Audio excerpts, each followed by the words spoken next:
Good evening, everyone, and welcome to Bedtime Stories with Miss Jody. This evening, we're going to continue reading from the World According to Humphrey. Before we get started, I want to say a special thank you to Ellie for the bookmark that she dropped by for me a few days ago, and so I am using it to keep my place in the book as we read. So tonight is the chapter, we're on chapter 2, and it's called Nightlife. For the rest of the day, I felt sad, sad, sad. You look sad, Humphrey, Golden Miranda said when she was cleaning my cage right before lunch. According to the chart Miss Mac had left, it was her turn to take care of me. Thank goodness. Miranda was the best cage cleaner ever and never said yuck. She put on throwaway gloves, then cleaned my potty corner, changed my bedding, gave me fresh water, and finally, oh joy, gave me fresh grain, some lettuce, and mealworms. This will make you happy, she said as she slipped me the special treat she'd brought from home, cauliflower. Naturally, Miranda had good taste. I promptly saved it in my cheek pouch until I could store it in my sleeping house. Hamsters like to stash food for the future. After my cage was taken care of, I felt well enough to observe Mrs. Brisbane more carefully.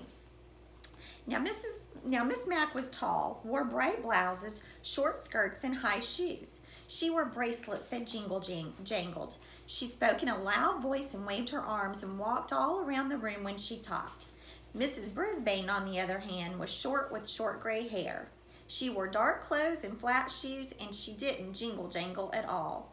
She spoke in a voice just loud enough to hear and sat at her desk or stood at the chalkboard when she talked. No wonder I was feeling drowsy after lunch, all that nice food and all that soft talking. Is that all this hamster does, sleep? She asked at one point when she glanced over at my cage. Well, he's turnal, replied Raise Your Hand, Heidi Hopper. Raise your hand, Heidi, said Miss Brisbane. What's turnal? You know, turnal. He sleeps during the day, said Heidi. I was wide awake now. Nocturnal, I squeaked. Hamsters are nocturnal. Oh, you mean nocturnal, said Mrs. Brisbane, almost as if she had understood me. She turned and wrote the word on the board.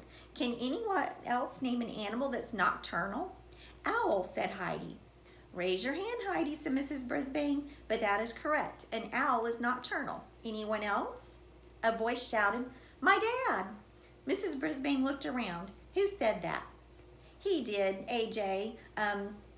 Garth Tugwell pointed at AJ. Both boys sat at the table nearest to my cage. What about your dad, Mrs. Brisbane asked. AJ squirmed in his seat. Well, my mom always says my dad is nocturnal because he stays up so late watching TV. Stop giggling, Gail, and a few other students snickered.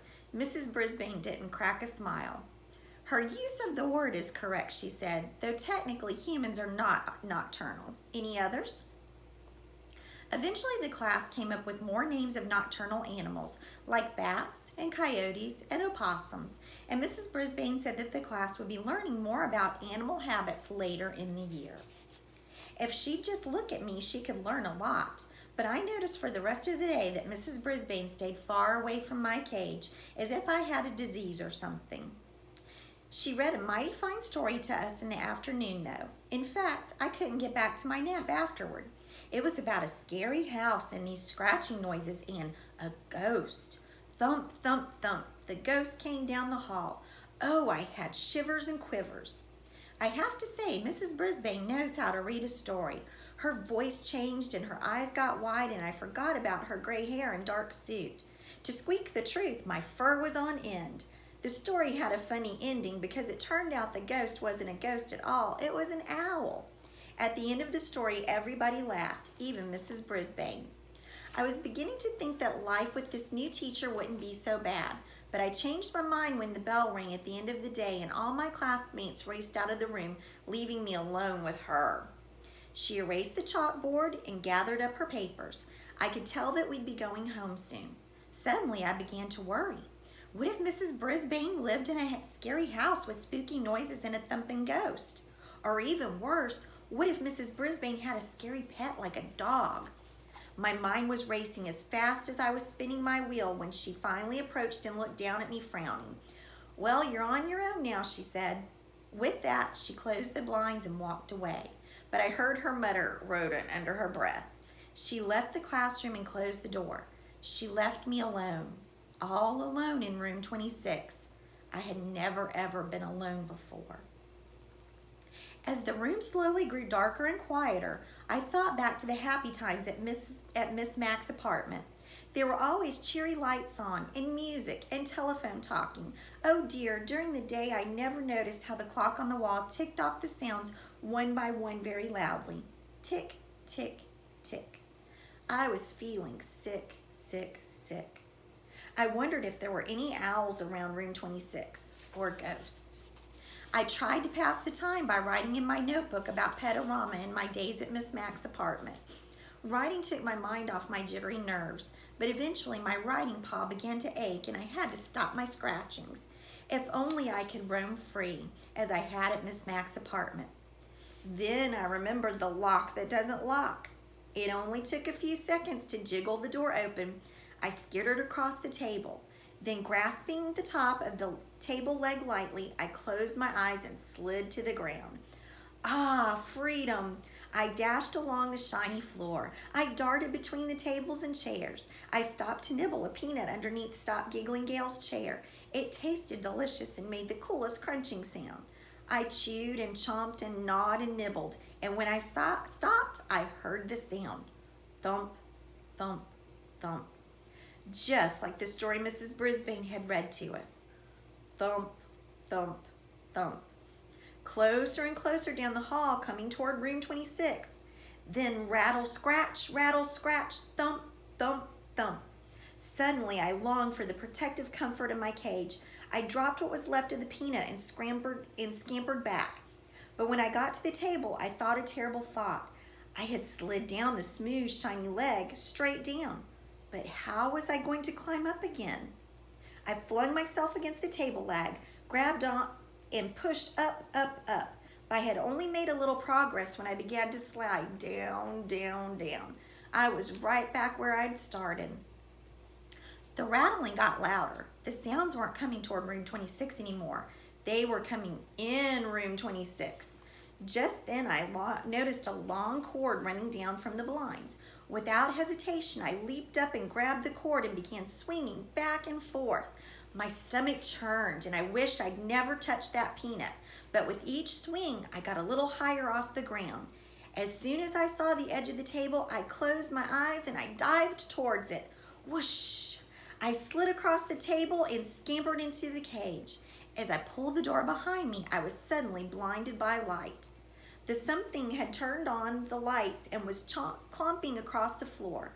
It was huge and heavy and coming right toward me. Just then my eyes adjusted to the light and I saw the thing. It was a man. Well, well, who we have here? A new student? The voice boomed. The man was smiling down at me. My, that was a lovely piece of fur across his upper lip. A nice black mustache. He bent down to peer in at me. I'm Aldo Amato, and who are you? I'm Humphrey, and you scared me half to death, I told him. But as always, all that came out was squeak, squeak, squeak. Aldo squinted at the sign on my cage. Oh, you're Humphrey. Hope I didn't scare you half to death, he said with a laugh. I've just come to clean the room. I come every night. But where have you been, he said. He rolled up a big cart with a bucket and mops and brooms and all kinds of bottles and rags on it. Oh, that's right, he replied as if he were having a real conversation. Mrs. Brisbane came back today. She's a good teacher, you know, Humphrey. Been teaching here a long time. Wish I'd had a good teacher like her. Say, do you like music, Humphrey? Squeak, squeak, squeak. I tried to tell him I love music almost as much as I love Miss Mack. Suddenly, a song came busting out of the radio on his cart, and he set to work, sweeping, mopping, moving desks, dusting. But Aldo Amato didn't just dust and mop. He spun and swayed, he hopped and leaped, he twisted and twirled. How do you like the floor show? Aldo asked me as he grasped the mop like a dancer holding his partner. Get it? It's a floor show, 'cause I'm cleaning the floor. Then Aldo roared the biggest roar of a laugh I'd ever heard. His big mustache shook so much I thought it might fall off. You like that? I'll show you real talent, Humphrey. Aldo Amato picked up his broom and very carefully stood it up with the very tip balancing on one outstretched fingertip. It wiggled from side to side, but Aldo moved the broom and managed to keep it balanced straight in the air for an amazingly long time. When he was finished, he bowed deeply and said, "What do you think? I'm going to join the circus," and he roared again. Then Aldo wiped his forehead with a big bandana and sat down at the table where AJ usually sits. "You know what, Humphrey? You're such good company. I think I'll take my dinner break with you. Do you mind?" "Please, please, please," I squeaked. Aldo pulled his chair right up to my cage. "Hey, you're a handsome guy like me. Here, a little bit of green won't hurt you, will it?" He tore off a piece of lettuce from his sandwich and pushed it through the bars. Of course, I hid it in my cheek pouch. Aldo chuckled. "Good for you, Humphrey. Always save something for a rainy day." The two of us shared a very pleasant meal as Aldo told me about how he used to have a regular job where he worked during the day. But then his company closed down and he couldn't find a job for a long time. He couldn't even pay the rent when he was lucky enough to get hired at Longfellow School. He was glad to get the job, but it's lonely working at night because his friends work during the day. They can never get together like they used to. I tried to squeak to him about all the creatures like me that are also nocturnal, and Aldo listened. "I know you're trying to tell me something, Humphrey, but I can't tell what it is. Maybe you're just saying I'm not alone after all, huh?" Squeak! He understood. Aldo stood up and threw his trash into the plastic bag on his cart. "Well, I've got a lot of other rooms to clean, my friend, but I'll be back tomorrow night. Maybe I'll take my dinner break with you again." Aldo pushed his cart toward the door and reached for the light switch. "No, no, no," I squeaked, dreading the thought of being plunged into darkness again. Aldo stopped. "I hate to leave you in the dark, but if I don't turn off the lights, I could lose my job." He clomped back across the floor to the window. "Tell you what, I'll leave the blinds open a little. There's a nice light right outside your window." After he turned off the lights and left, I chomped on the lettuce I'd saved and basked in the warm glow of the streetlight and my new friendship with Aldo. Tip 2. Hamsters are not picky about their food and eat very little. Make sure to feed your pet a wide variety of tasty foods. Guide to the Care and Feeding of Hamsters, Dr. Harvey H. Hammer.